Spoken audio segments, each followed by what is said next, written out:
이 시간에는 진리에 속한 줄 알고 라는 제목을 가지고 말씀 증거하도록 하겠습니다. 여러분은 내가 하나님께 속했다라는 것을 어떻게 확인하고 계십니까? 내가 진리 안에 속했다라는 것을 어떻게 분별할 수 있습니까? 내가 교회에 다니는 어떤 연수나 어떤 봉사를 하고 있기 때문에 내가 하나님께 속했다, 내가 세례를 받았기 때문에, 내가 교회에 등록했기 때문에 내가 하나님께 속했다라고 여러분 말할 수 있겠습니까? 오늘 성경이 우리에게 말하려고 하는 것이 바로 그 부분에 있습니다. 사도 바울이 로마서 11장에서 예수 그리스도께 붙어있는 접붙임 받은 가지에 대해서 소개해 준 바가 있는데, 이 접붙인 가지가 여러분 그것이 잘 접붙여져 있는지, 즉 그 원가지된 예수님께 속했다라는 것을 어떻게 알게 되냐면, 여러분 그 가지 이렇게 그 접붙임을 해보신 분이 계실지 모르겠어요.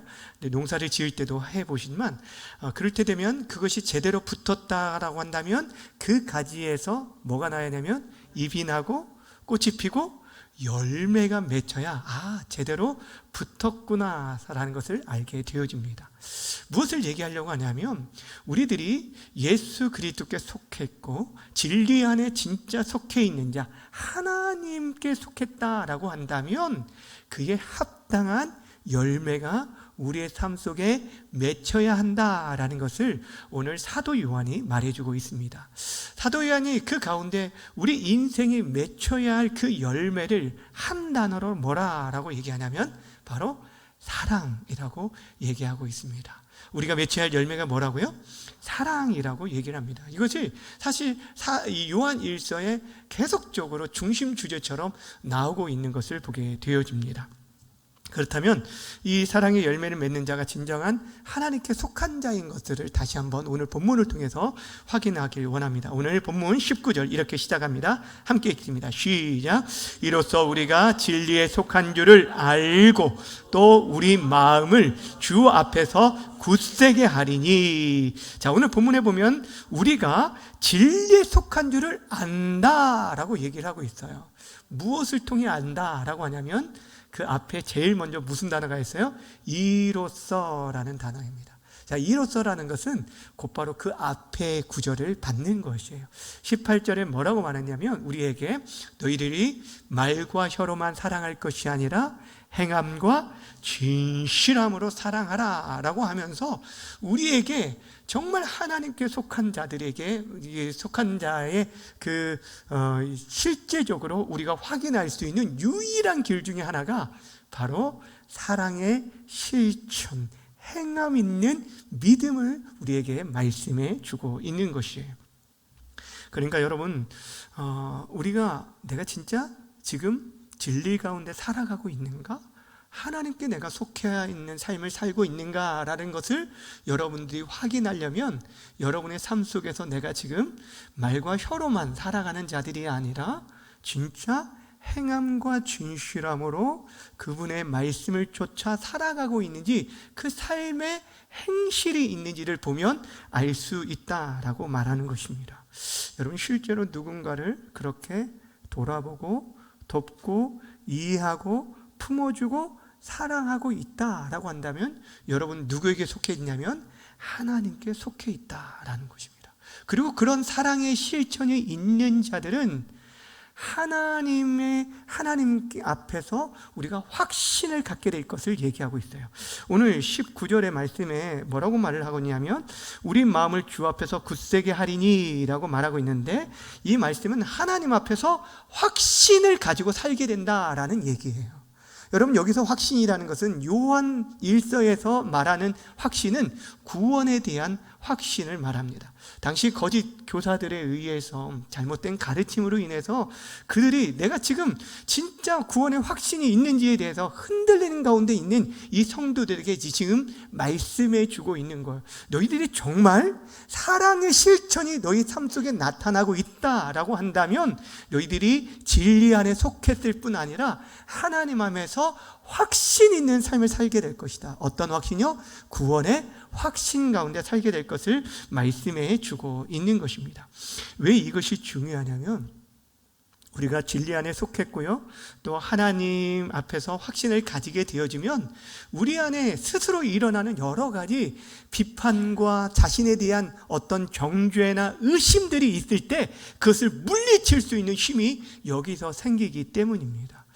때로는요, 우리들이 하나님의 자녀로 살아가는데 구원을 받았다는 확신이 있는데도 불구하고 어떤 때는 우리의 삶 속에서 여러분 하나님의 말씀을 우리가 실천하지 못하고 미끄러지고 넘어지고 또 넘어지는 일들을 경험하게 되어져요. 그럴 때 내가 정말 하나님께 속한 사람이 맞을까? 내가 진짜 구원받은 하나님의 자녀가 맞을까라는 의심을 가게 된다는 거예요.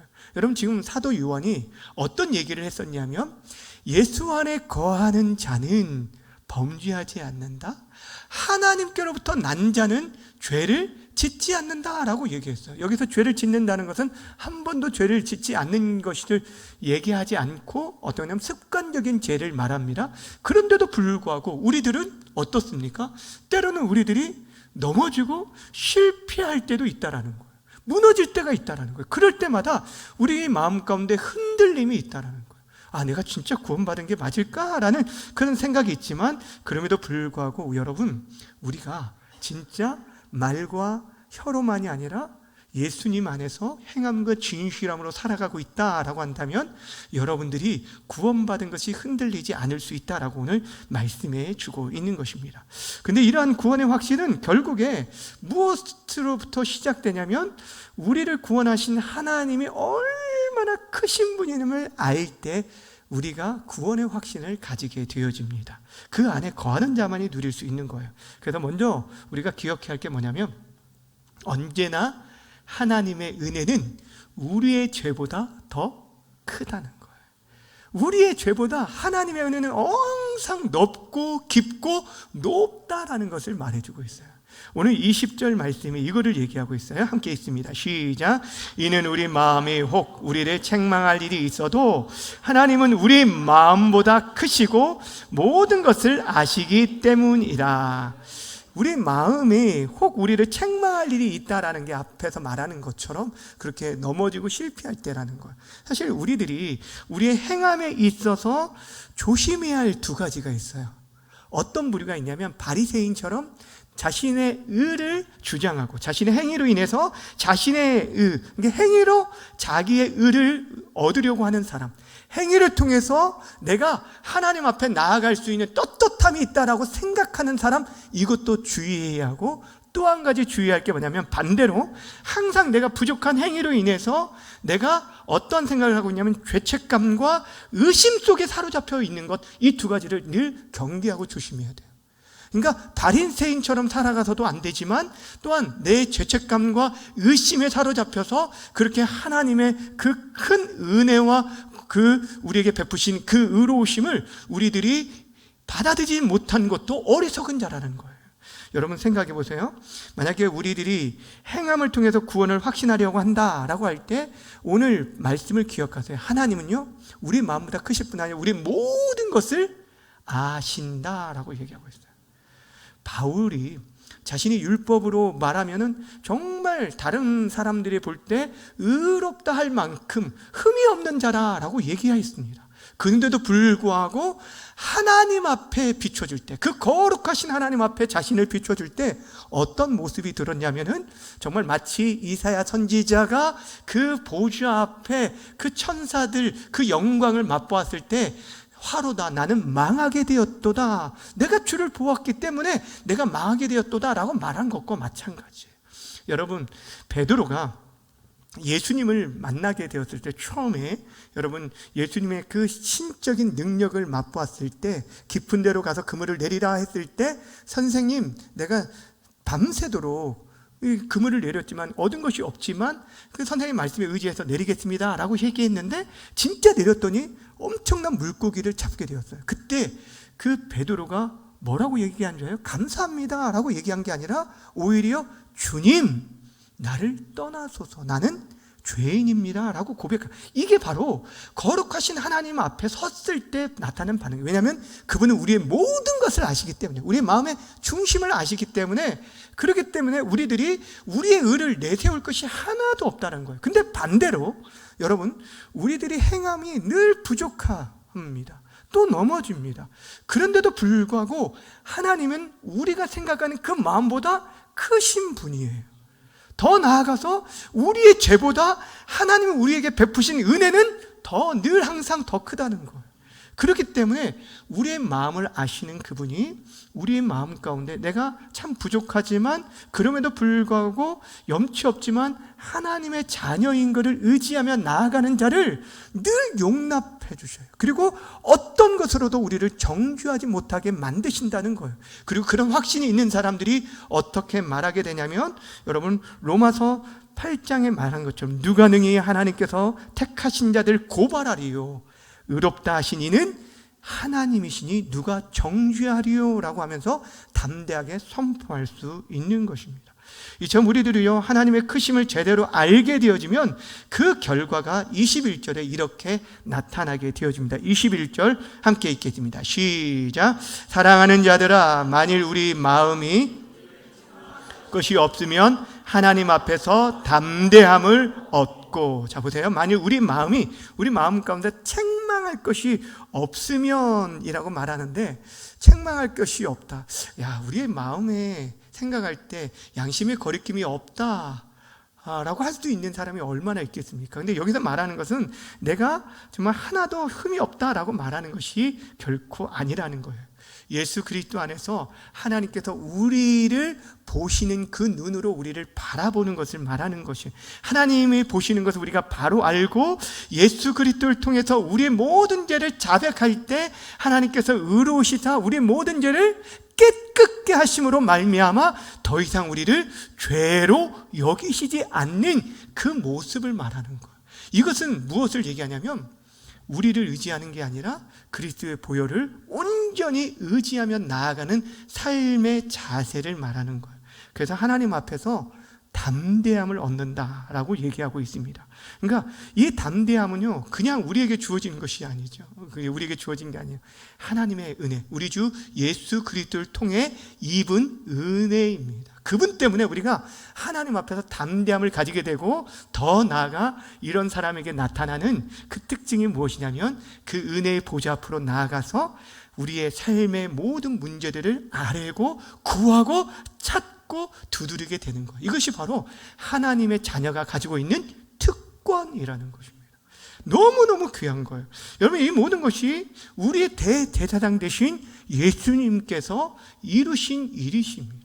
그분으로 인해서, 그분이 십자가상에서 흘리신 피를 통해서 여러분, 죄인들이 하나님 앞에 나아갈 수 없었는데, 성소와 지성소가 휘장으로 갈라져 있었는데, 막혀 있었는데, 1년에 단 한 차례, 그것도 대제사장만이 갈 수 있었는데, 온전하신 제물이시고 대제사장 되신 예수님께서 자신의 육체를 통해서 그 모든 휘장을 걷어버리고 이젠 누구든지 그 보혈을 의지하는 자가 담대히 누구 앞에 나아갈 수 있도록 하겠어요?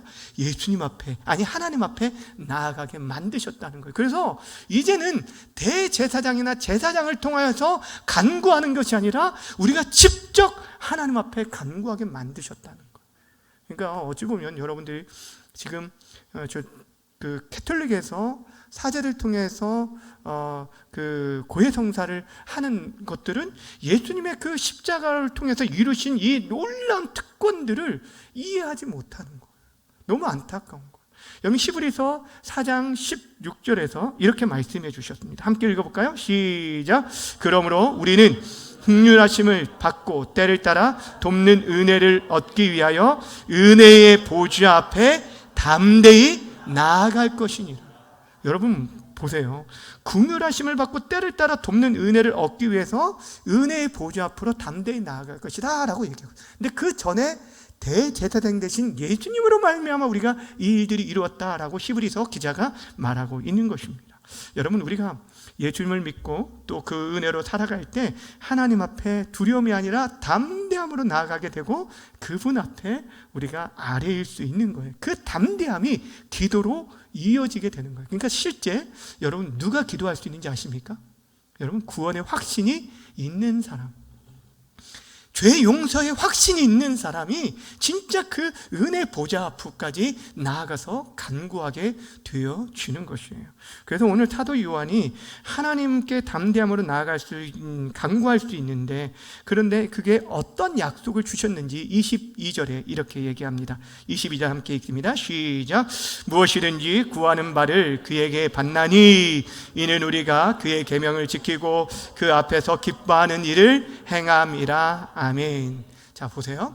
오늘 이 말씀에 우리가 좋아하는 부분이 나오죠. 무엇이든지 구하면 누구에게서 받는다고요? 그에게서 받는다. 여기서 그 얘기가 누굴까요? 그렇죠. 예수님. 이제 여기서는 이제 예수님인데 하여튼 하나님, 예수님께 받는다라고 얘기하는데, 여러분 보세요. 이 약속을 사실 누가 해주신 거냐면, 지금 사도 요한이 기록하고 있지만 예수님께서 친히 사도 요한이 듣는 가운데 해주신 약속입니다. 사도 요한이 제자로 있을 때 예수님께서 12 제자들에게 마지막으로 주셨던 아주 핵심적인 말씀이 있어요. 요한복음에 보시면 특별히 요한복음 13장부터 17장까지는 예수님이 십자가의 사역을 앞두시고 그들에게 주신 마지막 고별 강화라고 얘기를 합니다. 그러니까 유언과 같이 남긴 굉장히 중요한 말씀들이 그 안에 다 들어가 있어요. 근데 그 가운데 14장, 15장에 계속적으로 강조하고 16장, 17장도 마찬가지고 17장은 사실 우리를 위한 대제사장적인 예수님의 기도가 나오지만 이 14장, 15장에서 계속 강조하는 게 뭐냐면 기도하라는 거예요. 그리고 기도할 때 뭐 하겠다는 거예요? 그대로 응답해 주겠다. 무엇이든지 구하라. 그럼 그대로 이룰 거라는 게 계속 얘기하고 있어요. 대표적으로 두 군만 보면 14장 14절 함께 읽겠습니다. 시작. 무엇이든지 내게 구하면 내가 행하리라. 자, 15장 7절도 읽겠습니다. 시작. 내 안에 거하고 내 말이 너희 안에 거하면 무엇이든지 원하는 대로 구하라. 그리하면 이루리라. 아멘. 자, 우리는 여기서 무엇이든지라고 얘기했어요. 근데 이 말씀이 참 불편한 게 뭐냐면, 무엇이든지 원하는 대로 구하라. 그러면 이루리라 했는데 내가 구하는 대로 이루어지지 않았는데 이 말씀이 정말 사실일까라는 의문을 갖게 된다는 거예요. 그리고 우리는 사실 이 말씀을 좋아하는 이유가 무엇이든지 구하기만 하면 되겠구나라고 생각하게 되는데, 사실 이 말씀 안에는 아까 읽었던 14장 14절과 15장 7절에서도 두지 그 말씀 안에 응답에 대한 전제의 말씀이 담겨져 있어요. 무엇을 얘기하냐면 14장 14절에는 내 이름으로 무엇이든지 구하라 했습니다. 그러니까 그 이름에, 예수님의 이름에 합당한 것을 구해야 할 것을 말하는 거예요. 그러니까 예를 들면 이런 거죠. 죄송하지만 만약에 여러분의 자녀가 장로님이시고 권사님이신 여러분들 이름을 걸고, 여러분의 어린 아이라고 생각해 보세요. 그 아이들이 슈퍼마켓 가서 우리 성산중학교의 권사님이신데 그 이름을 걸고 외상을 하는데 담배나 술을 외상으로 하겠어요? 그럴 수도 있을지 모르겠지만 하여튼 그렇지 못한다는 거예요. 무슨 얘기냐면 내 어머니의 아버지의 이름을 걸고 할 수 없다는 거예요. 그러니까 주님의 이름을 걸고 무엇이든지 구하는데 무엇이든지가 여러분 제한이 되어 있는 것이죠. 무슨 말인지 아시겠습니까? 그러니까 그 안에서 구한다면. 그리고 15장 7절에서도 뭐라고 말하냐면 너희가 내 안에 거하고 내 말이 너희 안에 거하면 무엇이든지 원하는 대로 구하라. 근데 이 전제가 너무너무 중요한 것입니다. 우리가 그분 안에서 구할 수 있는 것을 진짜 구하게 된다면 그대로 이루어질 것을 말씀하고 있어요. 그래서 오늘 본문에도 이 부분을 얘기하고 있는 것이에요. 그 전제가 어떤 것이냐? 22절 하반절에 보면 이렇게 말하고 있어요. 22절 하반절 다시 한번 읽어보면 이는 우리가 그의 계명을 지키고 그 앞에서 기뻐하는 일을 행함이라. 두 가지를 얘기하고 있죠. 우리가 그의 계명을 지키고 그분이 기뻐하는 일을 행하여서 어떻게 되냐면 이 모든 것이 하나님 앞에서 간구하는 것마다 응답되어지는 것을 얘기하고 있어요. 자, 여러분, 지금 오늘 본문에서 행함이 다시 한번 강조되어지고 있어요. 지금 이게 어디서부터 오냐면 우리가 말과 혀로만이 아니라 행함과 진실함, 그러니까 행함 있는 믿음에 대한 얘기를 하고 있는 것입니다. 믿음이 있지만 그것이 행함으로 분명히 나타내어질 때 그 사람은 구원의 확신 가운데 거하고 하나님께 속하고 진리 안에 속한 자이다. 그런 자들은 어디까지 나아가냐면 하나님께 담대함으로 나아가서 기도의 자리까지 나아가고, 그 기도는 무엇이든지 구하는 대로 뭐 한다고요? 응답되어진다는 것까지 다 연결되어져 있는 것을 보게 되어집니다. 그런데 어떻게 행하냐? 무엇을 행하냐고 하냐면 그 계명을 지키는 거고, 그리고 하나님이 기뻐하신 일을 행하는 거예요. 근데 여러분, 하나님의 계명을 지킨다는 것은 이꼴 뭘 얘기할까요? 그분이 기뻐하신 일을 행하는 것과 같고, 결국에 이것이 어디로 연결되냐면 서로를 사랑하는 사랑으로 이어지는 거예요. 요한이 계속 이것을 앞에서부터 계속 연결해서 우리에게 계속 논리적으로 얘기하고 있는 것을 보게 되어집니다. 사랑의 실천을 있을 때 그 사랑의 실천이 바로 하나님의 계명을 지키는 것이고 그분을 기뻐하는 것이다 라고 얘기하고 있는 것입니다. 여러분, 우리가 어떻게 구하는 것이 하나님 앞에서 기뻐하는 것일까? 다시 한번 기도를 생각해 보세요. 어떻게 구하는 것이 하나님의 기쁨이 될까요? 무엇이든지 원하는 대로 구하라고 했는데 어떻게 구하는 것이 하나님의 기쁨이 될까요? 그 좋은 샘플이 있을 거예요. 성경에 누구실까요? 예수님이시죠. 우리에게 기도를 가르쳐 주시고 기도의 본을 보이신 예수님이, 그분이 샘플인 것을 보게 됩니다. 예수님의 공생애를 보시면요, 그분은 구하시되 하나님 앞에 수시로 간구했던 것을 보게 됩니다. 특별히 누가복음에 보면 정말 어떤 일들을 감당할 때 12제자를 세우시기도 전에 또 밤새워 기도하시고, 또 제자들을 파송하시고, 또 사람들이 자신을 임금으로 삼으시려고 할 때도 기도하시고, 이런 기도의 모습들 참 많이 보여주는데, 여러분, 예수님께서 기도하실 때 한 차례도 그분은 자기의 유익과 욕심을 위해 구한 적이 단 한 번도 없다는 거예요. 굶주리는 사람들을 위해서, 5,000명이라는 사람들을 먹이시기 위해서, 오병이어를 위해서 하나님 앞에 기도하셨을 때 그 놀라운 이적들을 일으키셨지만, 자기 자신을 위해서는요, 여러분, 떡덩이를 그 배고픈 가운데 떡덩이지 아니죠? 돌덩이죠. 죄송합니다. 돌덩이를 떡덩이로 만들지 않으셨다는 거예요. 그러니까 예수님께서는 심지어 그 정말 고난 가운데 눈물로 하나님 앞에 탄식하면서 땀방울이 핏방울이 되도록 그렇게 간구하며 심한 눈물과 통곡과 간구와 소원을 하나님께 올려줬을 때 하나님께 들으신 바 되었다라고 했거든요. 그런데도 불구하고 그 들으신 바 되었을 때 예수님께서는 그때도 무엇을 간구하셨냐면 내 뜻대로 마시고 아버지의 뜻대로 이루어달라는 거예요. 그러니까 이 기도가 결국에 하나님께서는요, 이러한 기도는 안 들어줄 수 없는 기도, 반드시 응답되어지는 기도가 될 수밖에 없다는 것을 우리에게 가르쳐주고 있어요. 그것이 바로 하나님께 속한 자, 진리 안에 속한 자의 진정한 간구임을 우리에게 말씀해주고 있습니다. 예수님께서 제자들에게 기도를 가르쳐 주실 때 지금 왜 이 기도를 강조하냐면, 여러분, 우리가 진짜 진리 안에 속하고 행함이 있는 믿음으로 하나님께 나아갈 때 정말 우리의 기도가 풍성해질 수 있기 때문에 이 부분을 좀 강조하고 있어요.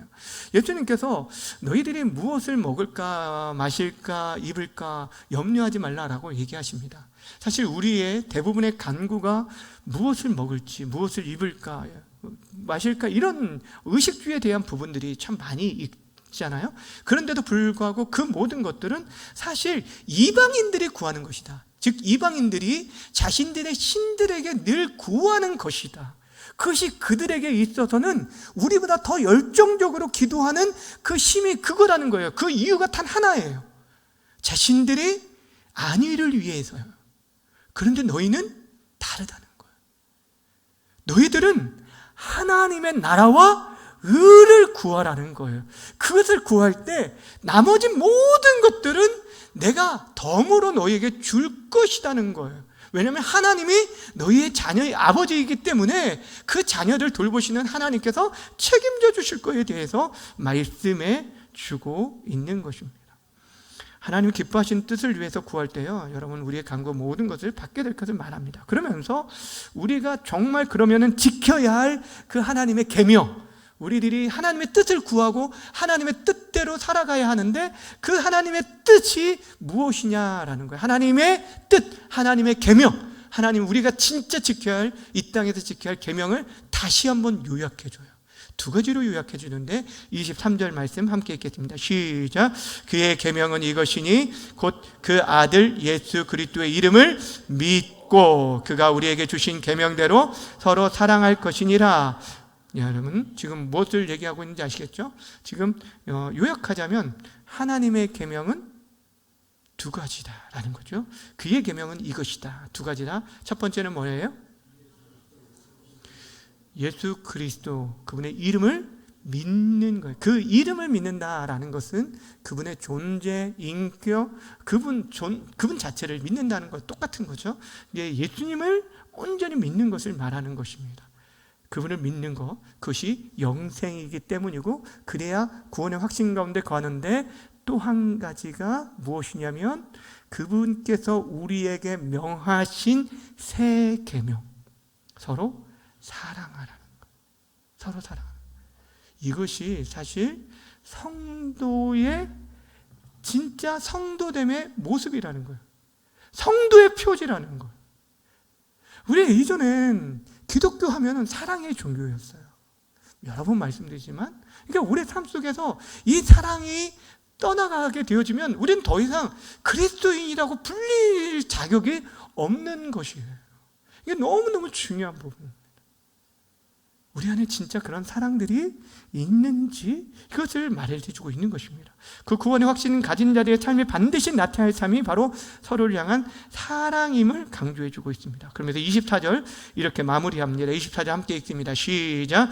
그의 계명을 지키는 자는 우리 안에 거하고 그는 그의 안에 거하나니 우리에게 주신 성령으로 말미암아 그가 우리 안에 거하는 줄을 우리가 아느니라. 아멘.